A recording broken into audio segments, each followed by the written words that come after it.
Hey, what's up, guys? What's going on? I'm back. I just want to do a quick little video. I want to talk about the coalition debacle that's going on right now, the confusion, the hate, and maybe the little desperation from the community itself on the Xbox side. I'm going to give my thoughts on it. I know I'm kind of late on the subject, but I've just been letting it mingle and kind of like sit there to see if anything else comes out or come about it, as we go along, since things change basically with the blink of an eye. First and foremost, I've been away because I had a little scare with one of my sons. He got hurt. I thought he was going to die in my hands. He kind of passed out and was non-responsive, and it was a very scary moment for me and my family and my household. So we've been concentrating on his well-being, his health, getting better, making sure everything's okay. So just to give you guys a little update and a heads up on why I haven't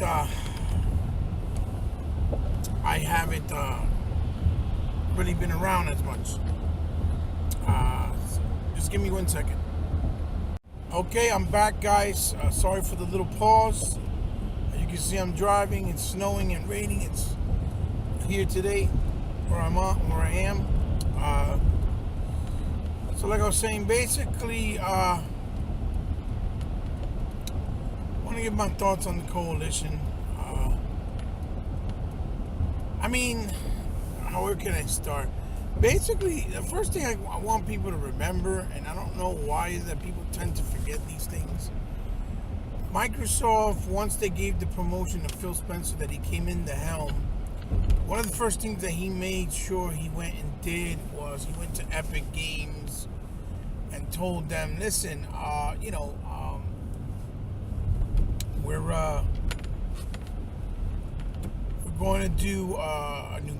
We're interested in Gears, because Epic was very verbal and honest that they were not really interested on anything Gears of War, that they didn't care about the IP. They were concentrating at the moment with Fortnite, and that seems to have been panning out for them pretty good, and things of that nature. And so, he went, made an offer, talked to them, asked them this, asked them that. They made a deal, and he bought it for over $235 million, which was actually, I don't think, a bad deal. I think it was a fair deal.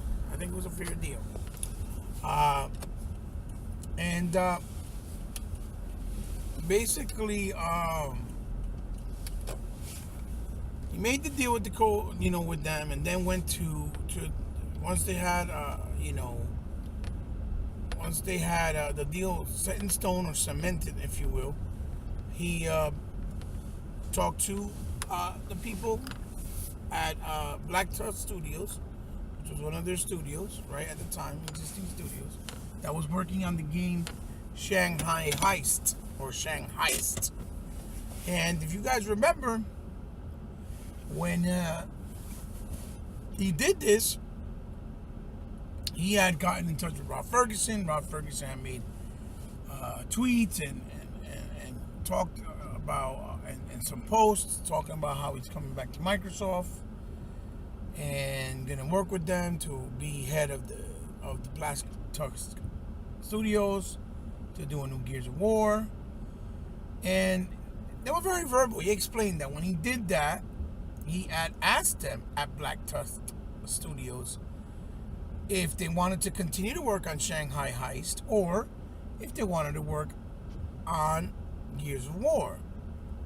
And as I remember correctly reading, and what they stated was that the Black Tusk Studios themselves said they wanted to work on Gears of War instead of Shanghai Heist. And the reason why I'm emphasizing that is because I hear a lot of people keep saying, oh, Microsoft has Coalition in a headlock. They don't let them do anything else. And I'm like, well, they chose to do Gears of War. That was the whole gist of the whole creation and existence. They said, No, we want to work on Gears and not Shanghai Heist. The developers themselves. Then later, shortly after, during the development, like a year later, they made the announcement that they were renaming the studio to the Coalition, so they could identify them as the developers who create Gears of War for Microsoft. Never saying they wouldn't work on anything else, but just to identify them, I guess, as the Gears developers at Microsoft. Even the symbol really signifies, it looks very similar to like a cog, one of the cog tags from Gears of War, the game. Then now they made the announcement that, leaks, not really, formal or, formally by Microsoft, but they made the announcement that they might be working on a new IP, or that they are working on a new IP with another company, and then they detracted the comment and things like that. And, people are like, oh no, that's the problem with Microsoft, they do stupid things like that. That's why this happens, or that's why that happens. And to be honest with you,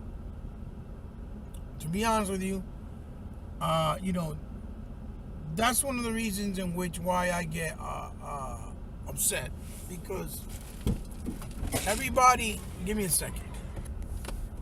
I'm back, guys. So yeah, so that's one of the reasons why I start to get upset and mad, because people are quickly to jump the gun and get upset and start bickering and start critiquing and criticizing Microsoft about why they don't let them do this, why they don't let them do that.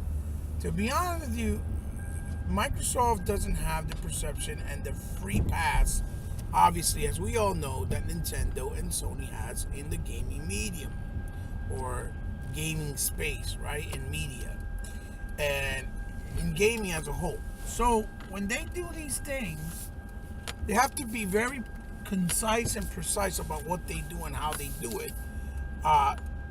If they're trying to create hype, right? Obviously, that's what the key word, or the $1 million question. Are they trying to create hype? Which I believe it is. I believe it might be a controlled leak.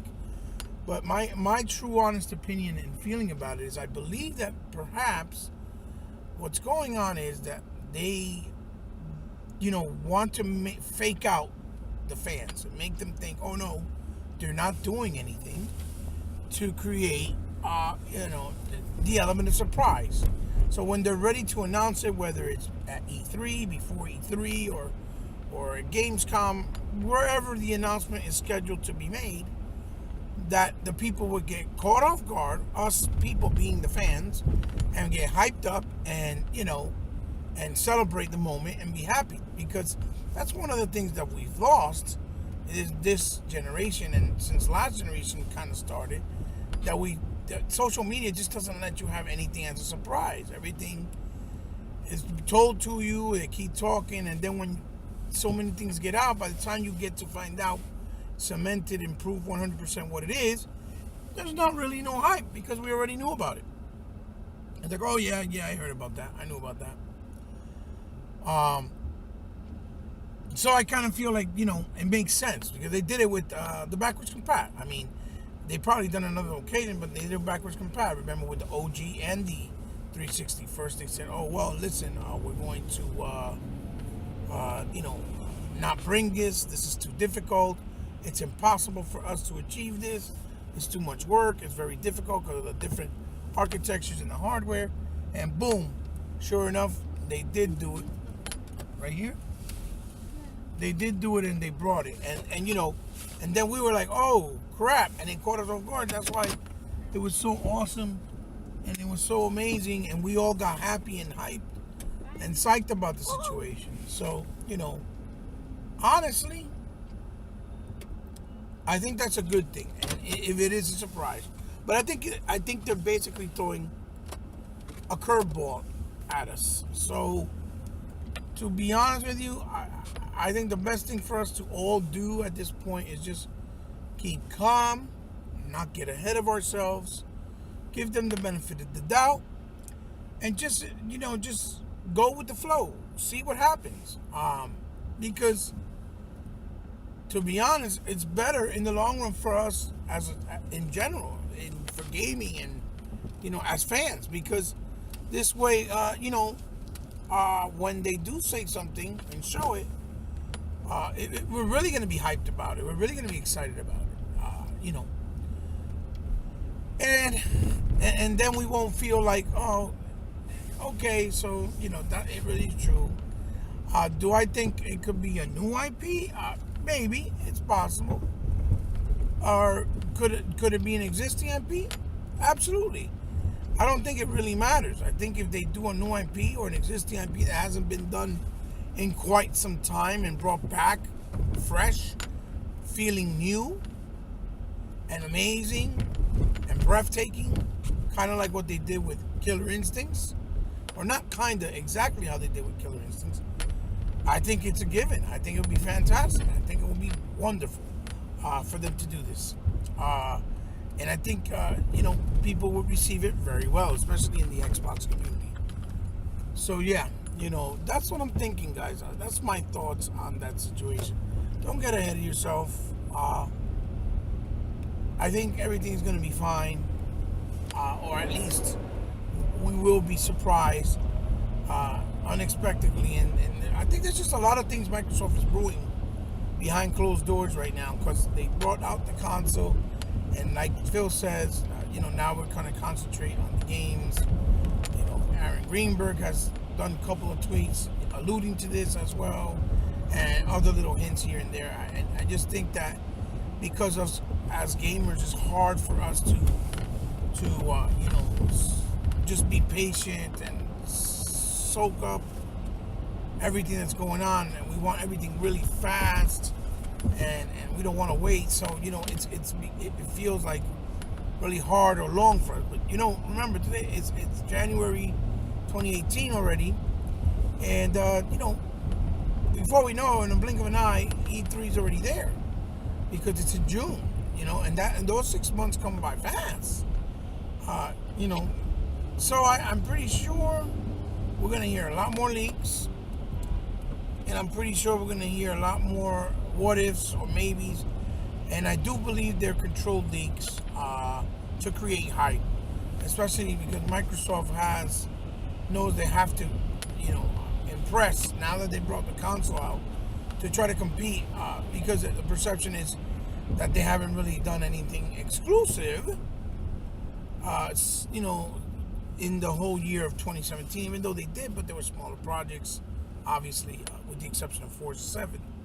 But, they still had two of the most successful games last year also, as far as sales, with Cuphead and PUBG. I'm not saying that they're matching Horizon Zero Dawn numbers, but I think the reason for Horizon Zero Dawn doing so well for Sony is, one, because they haven't had a new IP like that in a while, because Last of Us and Uncharted and God of War are all, existing IPs, no matter what anybody says or argues. Same thing with Infamous, same thing with Killzone, same thing with GT Sport. And Knack obviously is very lackluster for what it is. So they were embracing it, and they were ready to throw themselves in. A lot of curiosity, not only from the PlayStation guys. I think it got supported a lot by the other dudes that play Xbox and play Nintendo, and supported the game very well. So I think that's another reasoning for the game doing well, which makes sense. I mean, the game's not bad, but for me, my pace, my style of game, it just gets boring, and feels like a chore, as opposed to me having fun as the story goes along. And the story's, it's kind of mediocre. It's not all that like most people make it seem, because I've seen a lot of movies, so very reminiscent to a lot of movies, like you've seen in the past, and ideas. So it doesn't really catch me off guard, but nonetheless, it's still a quality game, obviously, and very well made and executed. I'm not saying it that throws shades at the game, or saying that the game is bad or corny. I'm just saying that I feel it's overrated in my book. But then again, that's what they do with a lot of Sony games. Even though you may break it down and explain why, they still say, "Oh, you're just hating." Oh, I'm not trying to hate. I'm just explaining to you what they are. They look pretty. They have really pretty, cinematic quality and level designs and stuff like that. But then when you play them, they just feel kind of lame and a little bit, boring after a while. But that can happen with a lot of games too. I'm not saying it don't happen with games on Microsoft's end either, because that's not what I'm saying at all. But again, so yeah, guys, that's my thought on it. I'm looking forward to 2018. Hopefully, everything will pan out pretty awesome. And everything will be all right. I think we're gonna have a lot of surprises here that we're not gonna expect to see, and I do believe we'll see some new properties and IPs. Give me a sec, guys. I'll be right back. Okay, guys, I'm back. Anyway, so I'm gonna try to keep it short. So, let me know what you guys think. Like, honestly, let's be honest. Like, do you rather? Don't you think it's kind of exciting that you don't know what's really going on with the coalition, or perhaps even somebody like 343s if they were doing a new project other than Halo, or or any of Microsoft's in-house, because they don't have a lot at the time, like Mohan and Rare, and some of the Connect ones and the ones that they had for mobile. Let me know what you guys think. Would you rather it be a surprise like they did with the backwards compatibility, right? Where when you saw it, it was like, oh shit, this is awesome, and they caught us off guard, and we all screamed and cheered and clapped, and it was amazing. It was awesome because we didn't expect it, and especially it Phil lied, because Phil looked straight up lied. He's like, nope, we can't do it, and then he ends up showing that that the intentions for them was to do it all along. They were just working on it and wanted to wait until it was the right time, so that it was working properly, obviously. I grew up in an era where the only way we got our information was through magazines like GamePro, EGM, Gamers Republic, Sega Vision, Nintendo Power, and a couple more that can come to mind that were really older, like Tips and Tricks. And by the time we got that publication of those magazines were already dated. They were like 2 months old, maybe a month and a half old. So we were always behind on what was going on the scene. So by the time the new publications came out as well, like let's say if I got the June issue, and by the time I got the August issue or the September issue, it's already out and set in stone, and we would know what actually was going on. So it was always a surprise for us, and we would enjoy it. That's why E3 was such a big deal back then. We would pick up the magazine and read it, but we wouldn't get that E3 edition of the magazine until the beginning of September, even or the beginning of August. Even though E3 was usually in May, or before originally it was in May, and then they changed it to June or pushed it back. We would be like, oh shit, and then we would read the magazine. Oh, they showed this. Oh, they showed that. Oh, wow, look at this. This looks awesome. Coming up soon. For this, for that, for Sega, for Nintendo, for TurboGrafx, and for the 3DO, and for Jaguar, and for all the consoles at the time, like PlayStation 1 and things like that. So it was all hype. It was always hype. It was always like, yeah. And it was fun. And that's why we enjoyed it. When we got the games, we didn't spend so much time trying to critique the game. Instead, we were more curious about what the game had to offer and went out and bought them. And once we got them in our hands, we realized, obviously if the game was not that great, if the game was great, or classic or instant classic or whatever. And I know we live in a different time, because now we kind of have the luxury of, or not kind of have the luxury, we do have the luxury that we don't have to be burnt out or burnt by buying a bad video game, because we got different options and outlets like Netflix or GameFly, and renting out games on Red Boxes. And before we kind of had it too with Blockbuster. The only thing was a little bit, pricey, obviously, or pricier per game, but I think it was still fair regardless. So let me know what you think.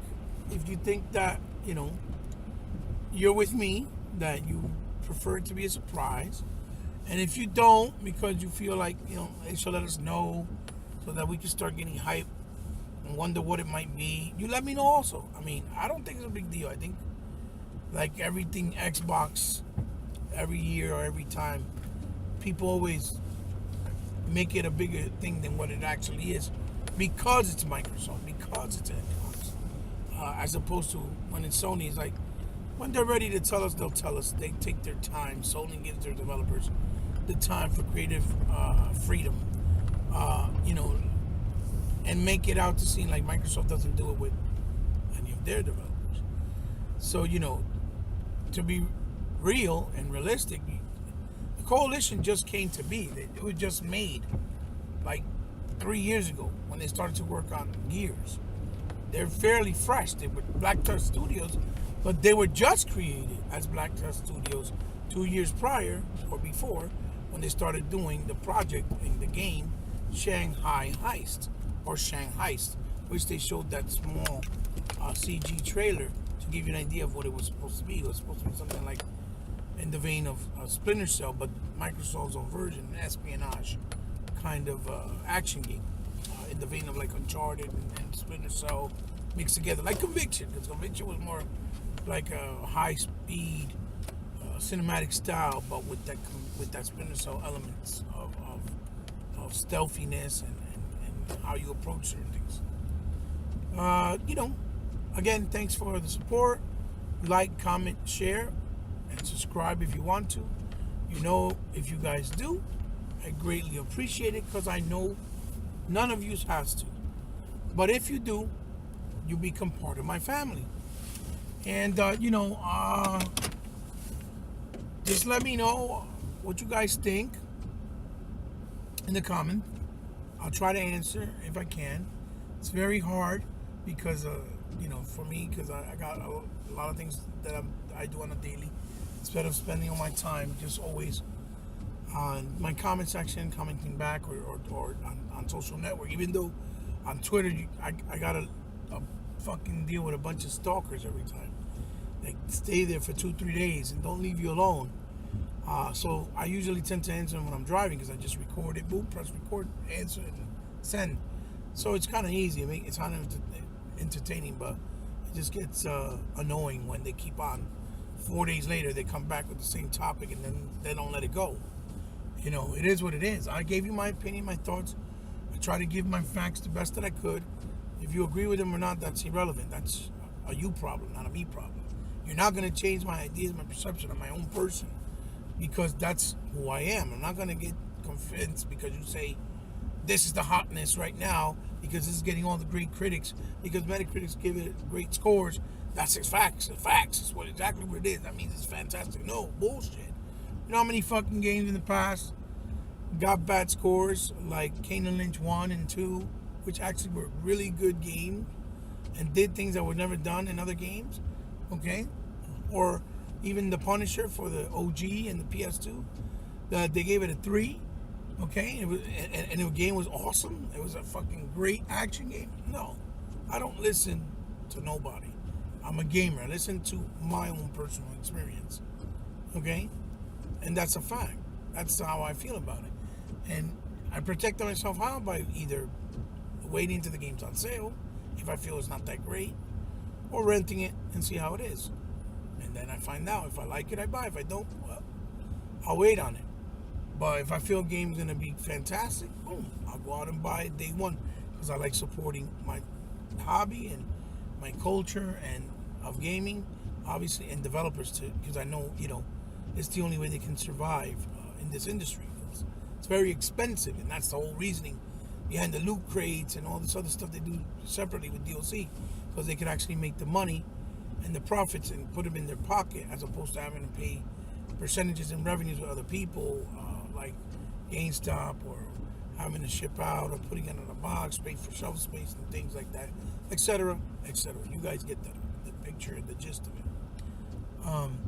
So yeah, it's been great. Shout outs to intermediategaming.com. Shout outs to the DX Infinite Rooms of the DX Mansion. Shout outs to my boy 100, my boy New Legal, aka Dorian Bumpus. You know, my boys at the Micro Pod of X. Check out our last episode. It was pretty awesome, even though my sound quality was bad, because I'm always on the road on Saturdays. That's usually when we do it. I hate that. I'm trying to see if I can schedule when I can be home. But the time difference is very difficult. With Micro Box of X, I love that guy. He's a great guy, big heart, wonderful human being. With Andy McKee, the Poise was Stephen Bly, and the Shermanator. I love that dude too. We need to rock out a little bit more, talk some more gaming because we don't really get to speak on Xbox Live. Just keeping it real. There's no phony guys here. And now we have a great member, a new member, in Insomnitech. Nice young man. Does wonderful work on his channel, which, I know he don't get a lot of love. Go check him out. He does good stuff. He tries to at least be positive. And he plays on Xbox and PlayStation and PC. But he tries to be fair and gives his thoughts, being fair about any subject that he might be doing a video on. So that's what you want, positive, feedback and news and videos from positive gamers that actually enjoy gaming, as opposed to creating drama or just fighting, because that's going to happen. It comes with the territory. But if that's all you concentrate on, then you lose your focus on what you really should be focusing, which is gaming and moving your brand forward and bringing good content. In my opinion, that's what I've noticed from what I've seen. This YouTube shit, is very, it's too much competition now. It's not like it was when it first started. So you gotta just worry about what you do and forget the haters, basically, because they won't let it go. There's too many ignorant and childish people on the social media scene, Twitter, YouTube, Facebook, you name it. There are just too many childish people, and ignorant people. So anyway, again, I already went too long. Like always, it's hard for me not to go long because I like to express myself the best I can and be clear and cover all the corners so nobody say later, oh yeah, but you said this but didn't say this. That's why I usually rant off long or say what I say long. I hope you enjoyed the video. Like I said, shout outs to couple more shout outs to Tuckmaster, Big Kahuna, Kenny Thomas, for his loss, for his dad. May he rest in peace. Please show him some love and respect for those who may not know him. People like MGB, Master Chief, Sir Merkham, Kaleidoscope, Ghost Rider, which he hasn't been on the scene for a while. I miss you. I hope everything's okay. Kaleidoscope, E-Rock, Sega Forever, Craig Simmons. Go check out Craig Simmons, another wonderful cat on the scene, new guy, but he shows a lot of love too. Cool cat, Craig Simmons, Miss DeLeon, Lady Infamous. Shout outs to Luca as well, nice young lady coming up and coming as well. She's doing stuff on her channel, which is awesome. Even though her clique may not look for us on our side, but she's always been a sweetheart to me. Adorable little girl, young lady. She's really sweet. I don't know if I miss anybody. From the bottom of my heart, please. I'm sorry. Forgive me. It wasn't intentional. Sean Murray, Ricardo Vasquez, David Bond, Mario Giuseppe, Aline Mosley, Adrian Federic, Drew, the Welch Gamer, 1111. Is that I've met so many wonderful people in this, whole YouTube space scene through the gaming community that it's very hard to remember everybody. But I definitely mean to shout them all out because they all show me love and respect, and I try to, give it back. Guys, I love you. Keep it gaming. Xbox for life, like a sickness that cannot be cured. That's my saying. That's my slogan. Don't get triggered. It's just gaming. And I don't mean it like it's not important for people. Mr. T Reaper, my man, you have to slow your roll because you're a good guy. And I know you mean well, but sometimes we have to be, can't be seen like you're being insensitive to other people because there's too many people in this world. We have to try to do us and believe in what you believe in, but do it in a way where it may not make you look bad, because even though that's not the way you may want it to be to seem, it can make you seem that way, So think about that. As a friend, I'm giving you advice, a friend to a friend. Just you have to be careful because, in the sense that people have feelings. At least if it's for the ones that you love, and at least if it's about the ones you love and care about within the community. Okay. If it's at least for them, you have to make sure you keep that consideration, so they don't get a wrong perception or idea about you, and may feel a different way after they've been friends with you. Because it can very well happen. That's life in general. One day you're in the top of the world and the top of the game, and then in a blink of an eye, you're down and out because of something you may not have thought about and maybe not executed, right? For lack of a better term, in a different manner. Um, and apologies without being sarcastic sometimes go a long way. Because I know you like to joke a lot, even when you give your response, and that makes it harder for people to even take you a little serious. So just a couple words of advice, T Reaper, not shades at you. I'm not trying to throw shades at you. I can't judge you. I'm not perfect, so I can't pass judgment. Uh, Whether we disagree or agree, it's irrelevant. I can't pass judgment because I'm sinful myself. I've probably done mistakes myself. But I can definitely give you an advice from the heart, looking out for you as a friend.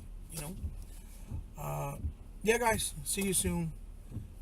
Sorry that I was kind of long. Those were my thoughts. Let me know what's up. Peace.